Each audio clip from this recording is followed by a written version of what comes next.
Assalamualaikum warahmatullahi wabarakatuh.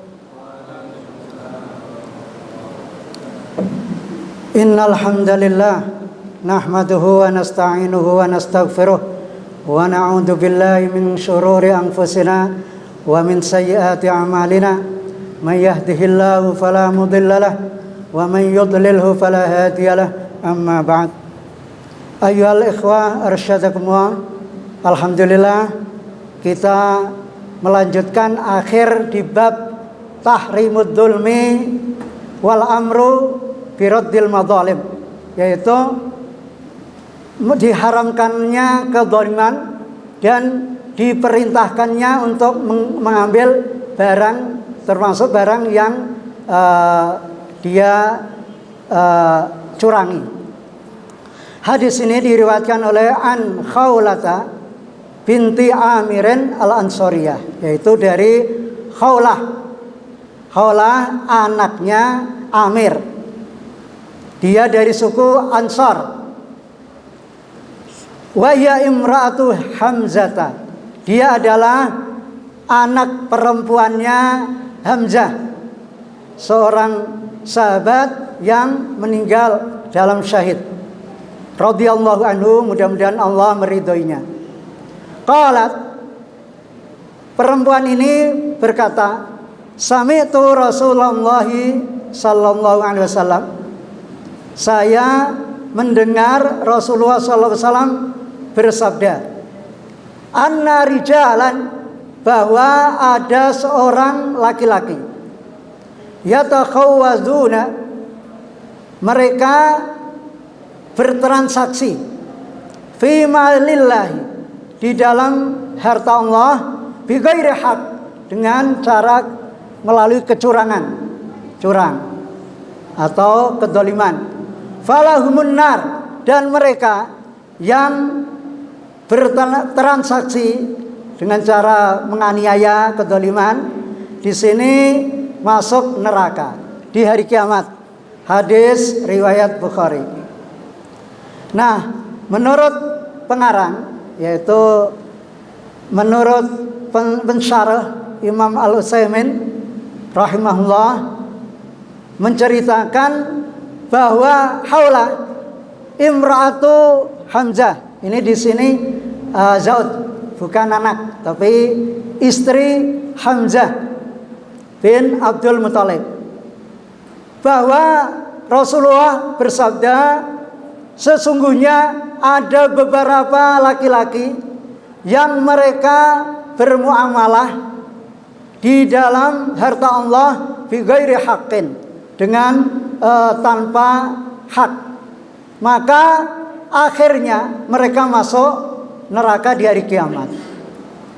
Dan di sini menunjukkan bahwa diharamkannya kedzaliman dari harta yang bukan melalui transaksi keadilan, yaitu keadilan.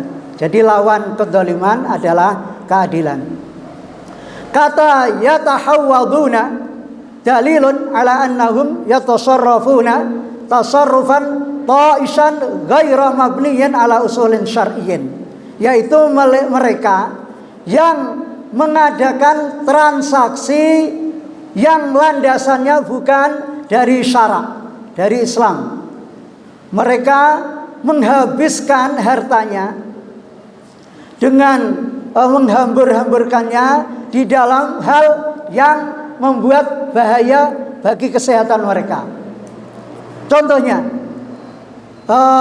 di dalam masalah rokok, di sini disebut dukhan, karena di Timur Tengah itu mengharamkan rokok, dan mayoritas umat Islam memakruhkan, tapi kita ngikuti yang benar.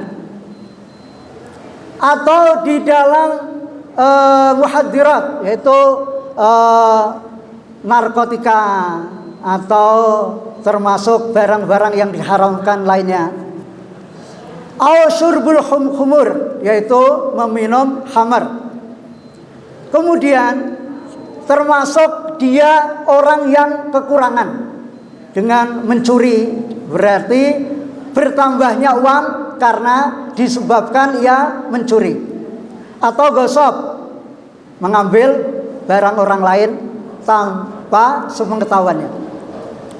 Wa kadzalika yatakhawwaduna fiha bid-da'awa, atau mereka terlibat di dalam pengakuan, mengakui harta itu miliknya dan masuk pengadilan bahwa itu hartanya bukan harta orang lain.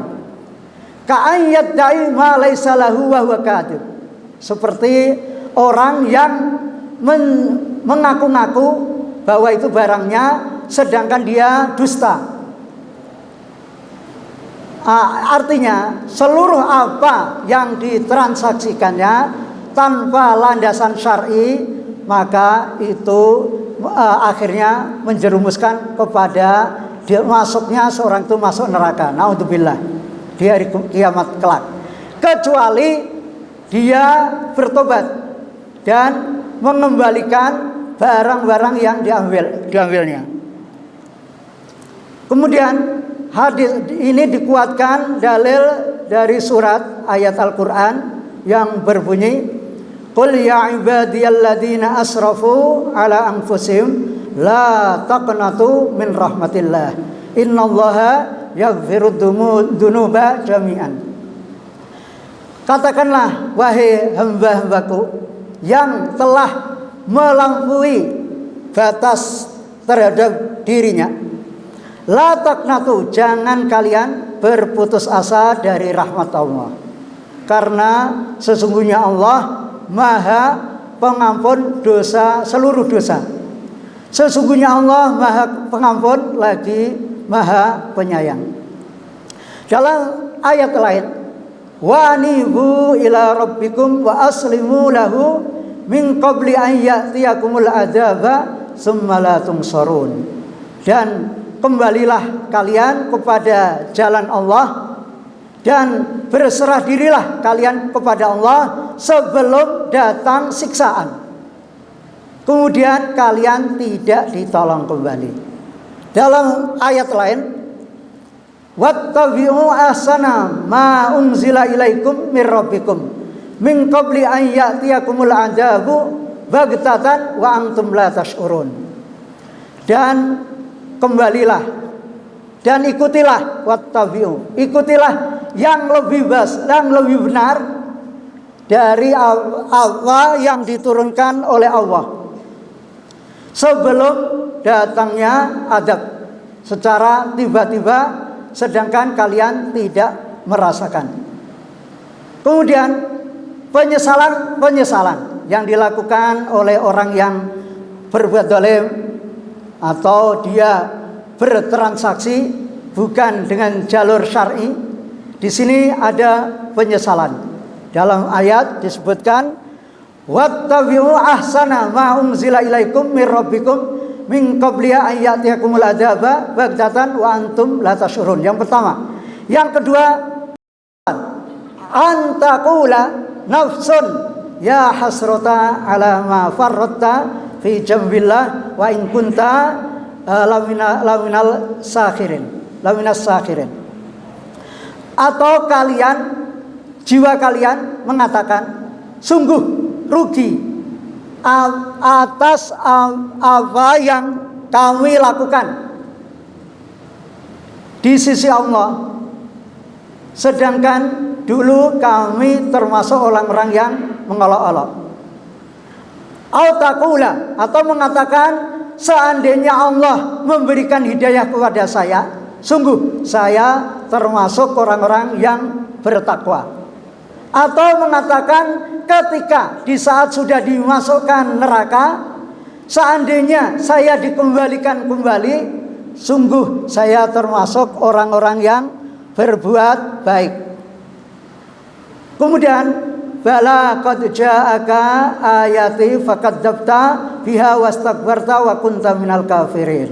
Benar, sungguh telah datang kepada kamu ayat-ayatku, sedangkan kamu telah mendustakan dan bersombong diri, dan kalian termasuk golongan orang-orang yang kafir.